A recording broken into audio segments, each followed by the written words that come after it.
Welcome, fantasy football enthusiasts, to a journey into the heart of player projection innovation. In a realm where athleticism meets statistical prowess, a revolutionary neural network model emerges. Imagine, if you will, a world where incoming rookie running backs are not merely evaluated on their potential, but their actual destiny in the fantasy football arena.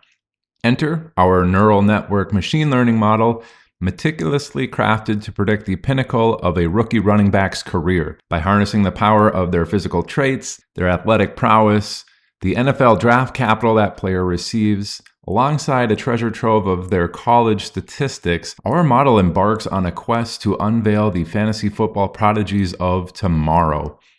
Join us as we delve deep into the inner workings of this groundbreaking technology. Today, we're going to unveil the 5 best and 5 worst calls within our neural network model, from exhilarating successes to humbling revelations. Witness the triumphs and tribulations of player projection like never before. Prepare to be captivated as we unravel the mysteries of fantasy football prognostication and peer into that crystal ball of player potential. Get ready to embark on an unforgettable journey through the highs and lows of our neural network model's predictions.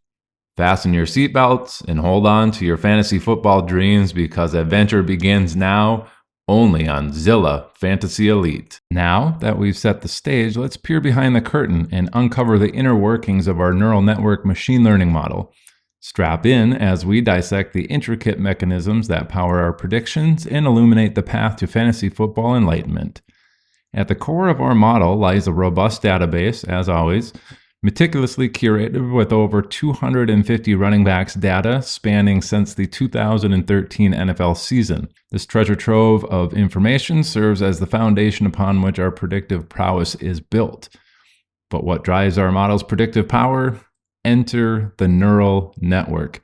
It's a complex web of interconnected neurons, meticulously designed to discern subtle patterns and relationships within the data. And through layers of computation and calculation, the neural network learns from past performances to forecast future outcomes. Yet, prediction is not a simple task. It's actually a journey of exploration and iteration for us. So our model undergoes rigorous training and testing, with 80% of the running backs in the database used to train the algorithm. The remaining 20 are reserved to test that algorithm. It goes through 30 epochs, basically figuring out what inputs had the largest strength or the largest correlation to the output, which is fantasy points per game.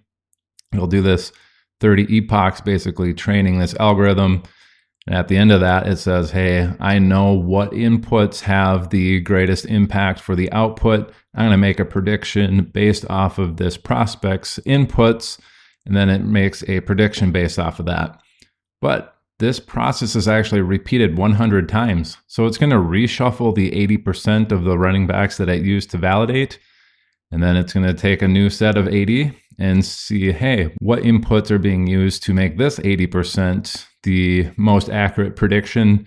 And then it's going to do another prediction there. And it actually repeats this 100 times, which actually enables our model to explore a vast array of potential outcomes and really refines its predictions to unprecedented levels of accuracy. And the journey doesn't really end there. With each new NFL season, our model evolves to reflect the ever-changing landscape of fantasy football.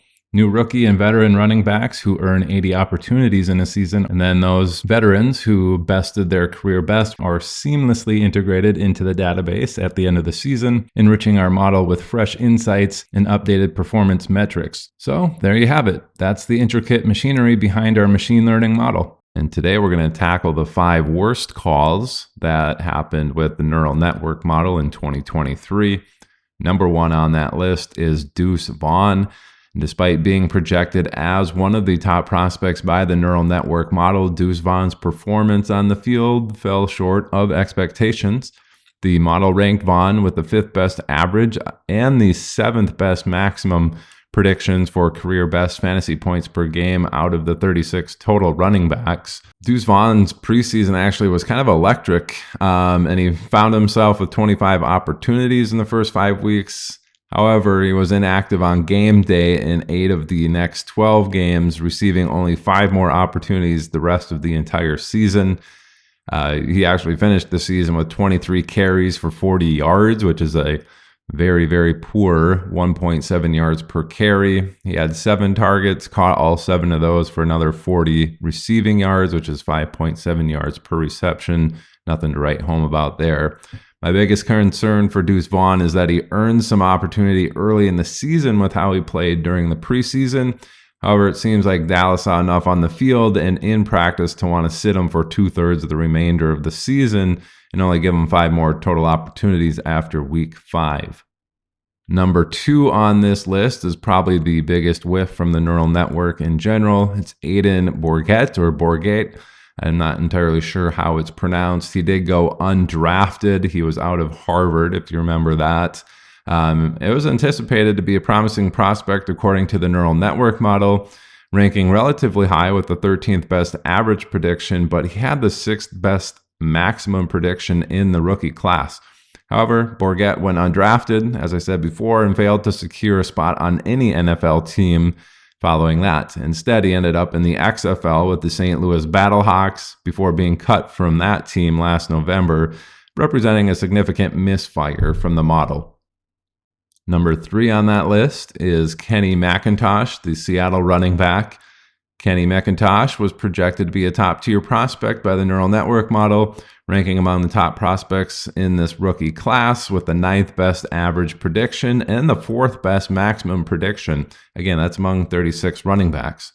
Unfortunately, McIntosh's rookie season was marred by a knee sprain injury sustained during the preseason, sidelining him for the first 8 games of the regular season. And despite returning to the active roster later in the season, McIntosh failed to log any snaps, casting doubt on his future fantasy relevance. And keep in mind, some of this failing to log any snaps was in the presence of Kenneth Walker having an injury and being out for a few weeks. All the more pain. Next on the list, 4th, is Alfonso Graham. He is the Pittsburgh running back.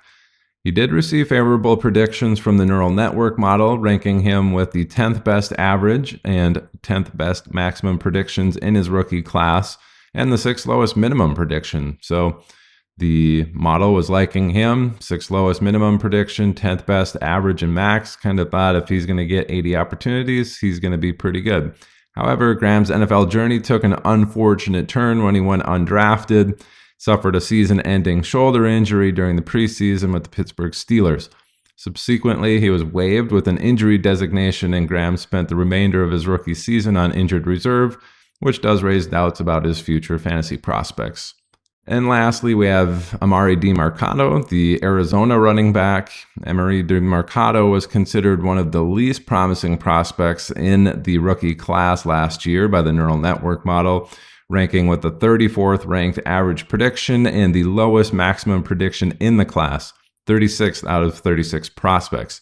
Despite these low rankings, Demercado defied expectations by making the Arizona Cardinals roster and even starting a few games due to some injuries.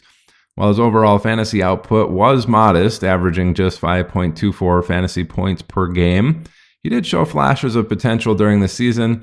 In certain weeks, Demercado's performance could have garnered significant trade value in dynasty leagues, providing a brief window of opportunity for some savvy fantasy managers to kind of capitalize on that potential upside.